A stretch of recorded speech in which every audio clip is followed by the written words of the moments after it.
네, 우리 국민 여러분, 그리고 우리 당원 동지 여러분, 우리가 좋은 소식들을 이 자리에서 많이 얘기할 수 있으면 좋겠다는 생각이 듭니다.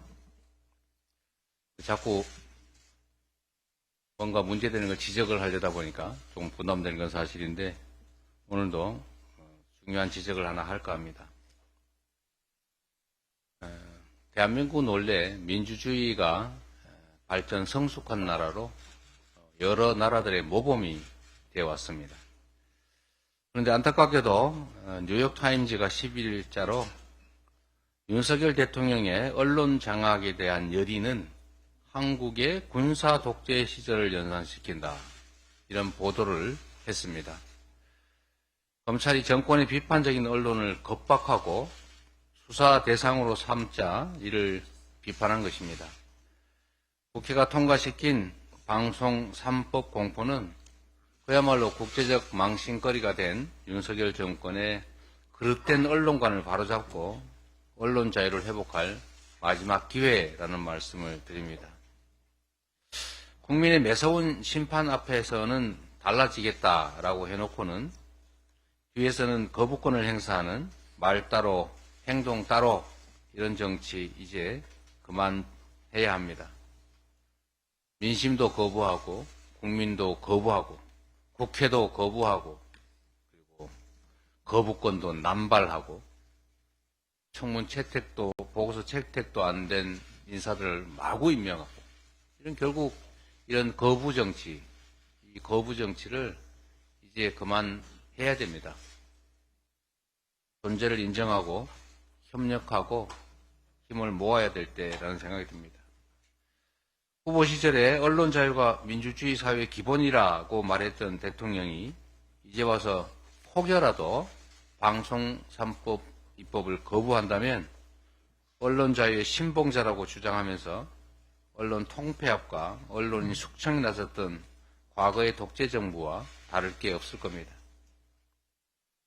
언론 탄압 정권 또는 거부 정권, 말 따로 행동 따로 정권 이런 오명을 씻으려면 방송법 즉각 수용하기 바랍니다.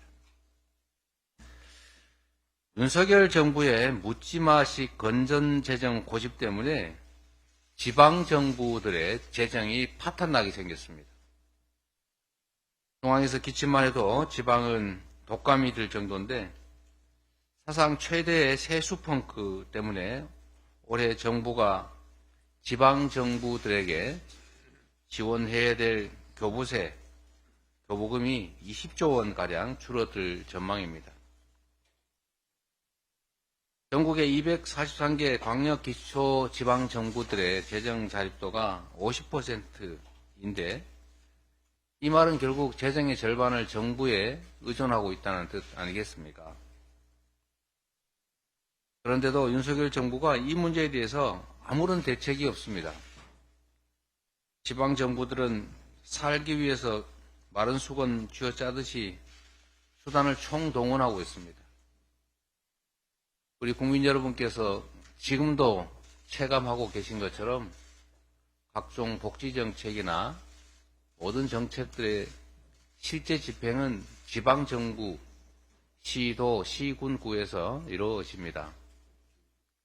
우리 지하 세방에서 사시는 어르신들의 빈곤한 삶이나 또는 병원을 가지 못해 전전긍긍하는 어려운 처지의 많은 분들이 결국 지방정부 재정에 의존할 수밖에 없는데 현재처럼 지방 교부세나 교부금이 대대적으로 펑크가 날 경우에 지방정부들의 살림은 그야말로 파탄날 것이고 우리 국민들의 삶도 매우 어려운 지경에 처하게 될 것 같습니다.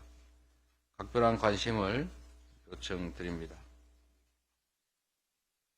우리 민주당은 조속하게 우리 지방정부 책임자들과 회의를 열든지 해서 이 당면한 재정 문제의 어려움을 해소하는 데 최선을 다하겠다는 말씀을 드립니다.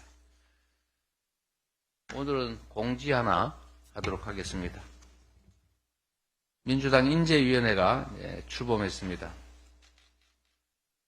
매우 중요한 사안이라 제가 직접 인재 위원장을 맡게 됐습니다. 제가 무슨 감투를 좋아해서 그런 건 아니고요. 새로운 정치를 기대하시는 우리 국민들의 뜻을 제대로 받들도록 하겠습니다. 이 국민들이 원하는 인재를 직접 추천하시거나 아니면 자원해서 올려주시면 저희가 우리 국민의 눈높이에 맞춰서 훌륭한 인재들을 발굴하도록 하겠습니다. 당연 홈페이지 또 인재위원회 이메일이나 우편 팩스 이런 다양한 방법으로 지원하거나 추천하실 수 있다는 말씀을 드립니다. 경제위기 극복 또 민생위기 극복 그리고 한반도의 이 불안한 정세를 안정화시키는 일 그리고 우리 국민들을 갈갈이 찢어놓고 있지만 통합을 통해서 우리의 미래를 개척하는 일 이런 일들 훌륭하게 민주당과 함께 수행해낼 많은 인재들의 추천과 자원을 기다리도록 하겠습니다. 감사합니다.